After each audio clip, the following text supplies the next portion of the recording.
Sam Darley here with the Sam Darley Show. The Sam Darley Show, I'm sorry. And tonight I'm going to break down, well, I'm not really going to break down the NBA Finals because, without Kyrie, no, I think I will. I think I will break down the NBA Finals. First of all, congratulations to the Golden State Warriors. They had a heck of a season. I'm sorry for the little slip-ups. They had a tremendous season. They were deep. They got lucky with the injury bug. Not too many major injuries on their side. Cleveland obviously lost Kyrie and Kevin Love. To really put the finals in perspective, you could see the difference between a well-coached team and a not-so-well-coached team. And I thought the not-so-well-coached team was Cleveland. I still think LeBron just has too much power.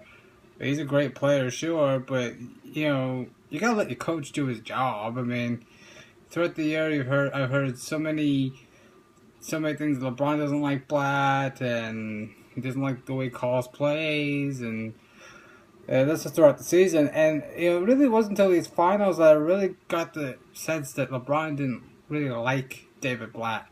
And honestly, he could opt out this summer, and I hate to break it to Cleveland fans. I don't think the Cavs will fire Blatt. I don't think LeBron likes Blatt. I don't think LeBron is staying in Cleveland again. I think with David Blatt there, I don't think he likes him. I don't think he'll play for him. I don't think he wants to play for him. LeBron. It's kind of like the Dwight Howard, Stan Van Gundy situation. If y'all recall when Dwight was in Orlando and they were saying Dwight didn't like Stan Van Gundy, and it was publicized. Your coach has to have the respect of everybody, including the best player on your team. I just don't think David Blatt has that.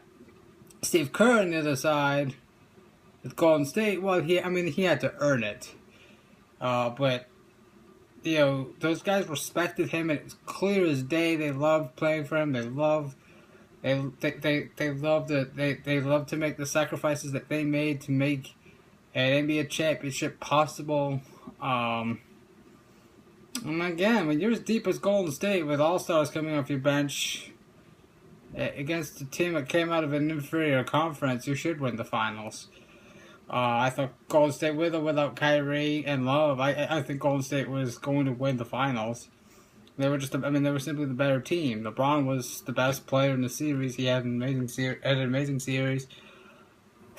Game 5, I didn't like the fact that LeBron came out and said he was the best player in the world. It's that simple. And then came out jump shooting in Game 6. He had 32 points, but just from what I saw, he did not look like the best player in the world in Game 6. I'm not hating on LeBron.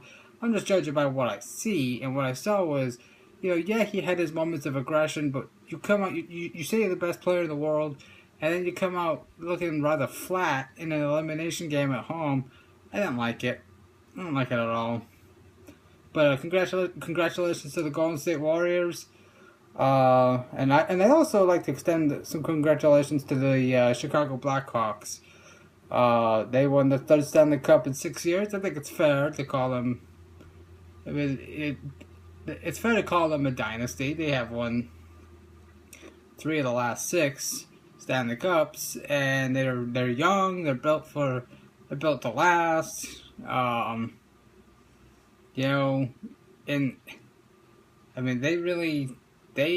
They really were.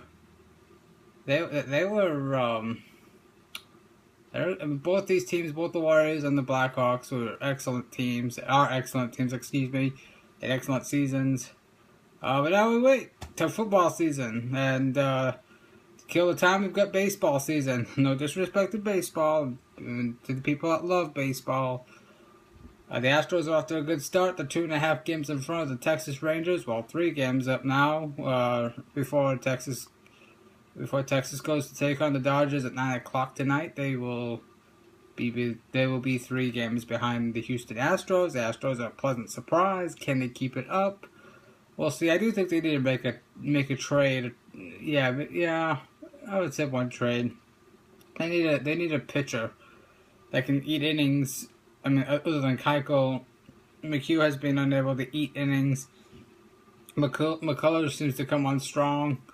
McHugh's having a disappointing season, especially for a guy in the number 2 spot in the rotation. You kind of expect your number 2 to be as close to as good as your number 1. Maybe it doesn't have to be as dominant. Your number 1 has to be the most dominant pitcher in your rotation, but he has to be pretty darn close to being that good on a nightly basis. And I understand in 162 games, he's not every 5 days. He's not gonna bring it. But McHugh just hasn't looked like a number 2 this year. I think hitters have figured him out. I think sending him to the minor leagues would still be a good thing for him. But the Astros are doing good. Can they keep it up? That's the main question with Major League Baseball. Training camps have started all across the NFL. I know in Houston we've had some wet weather. It's forced the Texans into the bubble. The biggest question for the Houston Texans is who their quarterback is going to be. So many fun and interesting storylines around the NFL, like Andre Johnson with the Colts, Jimmy Graham with the Seahawks, contract situations with Dez Bryant in Dallas. I do think they need to work that out as soon as possible. I know Dez is one of the best receivers in the league, but you don't want to. You don't want to look. I've seen guys hold out, and it's really bit them in the butt, whether it's been an injury or they just haven't had the season that the kind of season they're used to having. So they need to get that sorted out.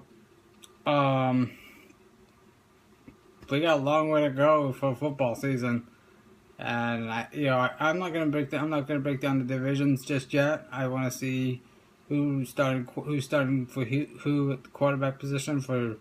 Obviously you get your contenders like Green Bay and New England. They know who they're gonna get, and obviously the Brady suspension. Is that going to stay? I think it will. I think Brady's suspension will stay because Roger Goodell hasn't recused himself. He's still hearing the appeal, which is terrible. And Deflategate is so silly, especially now with the Cardinals being investigated in Major League Baseball for espionage in the Houston Astros. That's worse than deflating footballs. To me, it is. But again, like I said, there's so many interesting storylines to go around the NFL. Who's gonna be starting quarterback for who? The Texans got a competition. The Bills have one. I believe the Jets have one. I know Geno Smith has been named the starter, but you never know. Coaches could change their mind. And I really doubt the Jets will change their mind at the quarterback position. You never know. But like I said, we got a long way to go. Long way, and it's pretty much all baseball now. Baseball and College World Series, which is college baseball. Duh. So I'll keep you up to date on any big sports news as soon as it comes across. Certainly we'll break the news on Tom Brady if his suspension stays at 4, or will it be reduced, or will it be completely gone? We'll see. This has been Sam Dolly with the Sam Dolly Show. Thanks for watching.